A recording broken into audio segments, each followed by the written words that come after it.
Innovation pedagogy, in a nutshell, can be divided in three parts.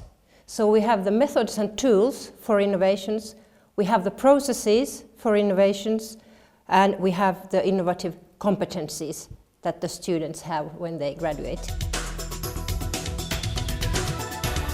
The methods and tools we use are, for example, we put the students in research and development projects.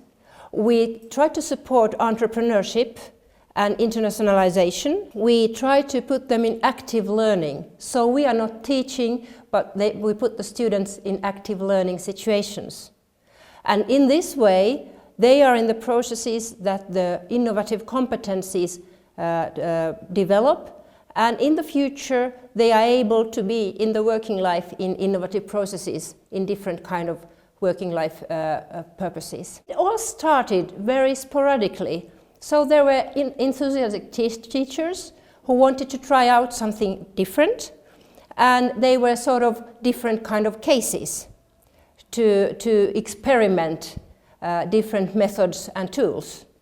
But nowadays, for the whole University of Applied Sciences in Turku, Finland, we apply the innovative methods on the curriculum level.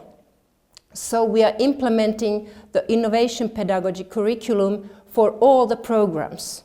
So it started by some cases in some faculties, but nowadays we are applying it for everyone, for all the students in the university. Traditionally, we think that the students have to learn certain professional specific skills. But nowadays we think that it's not enough. So in addition to the field specific skills, the students have to learn team working, problem solving, creativity and so on in order to be able to work in the future working life. So the field specific skills are not enough. It is necessary to develop the skills because we don't know about the future of the work. All the time, thousands and thousands of professions are dying, and there evolve some new professions, some new fields as work. So different new work places will be created. And we don't know what kind of skills the students need for those new professions. So that is why the students have to have very flexible skills in order to be innovative in the future work, as we don't know what the future work is and will be.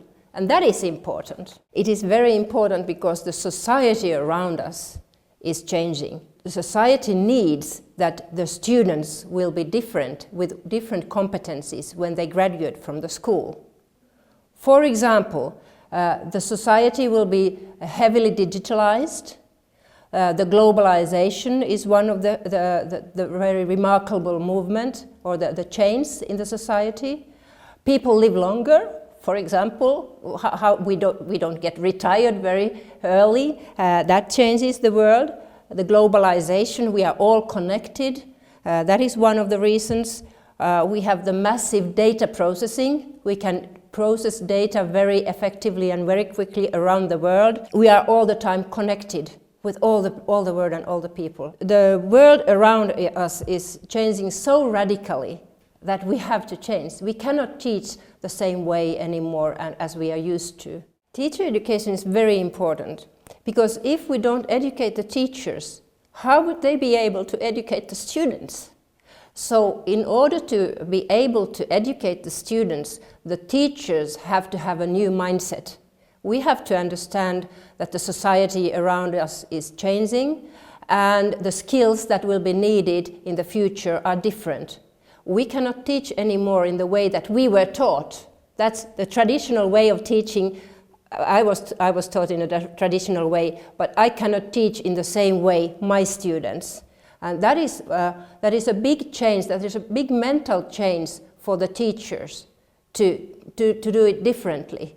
And that's why we have to educate them, and we have to discuss with the teachers very openly and a lot of discussions going on why we do it, and we have to argument, and we have to accept that there is a resistance, of course, and they don't like it because they feel unsure.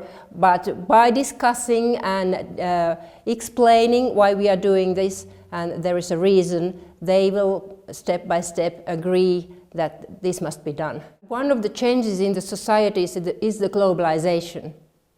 I think at the global level we have to discuss. We have to be in contact. We have to learn from each other. Like, that's why we are here. We are learning from you, and we are learning from the Brazilian way of teaching, and you are learning from us. So if we discuss the different ways and we learn to know the people, and we learn to know that people are different and what methods apply in different countries, and what is acceptable and what is good, and how people behave. So we learn from each other all the time, and if we accept that we are different and we can do it differently, but still for the benefit of everyone. And that is the global level, that it benefits the better life of everyone.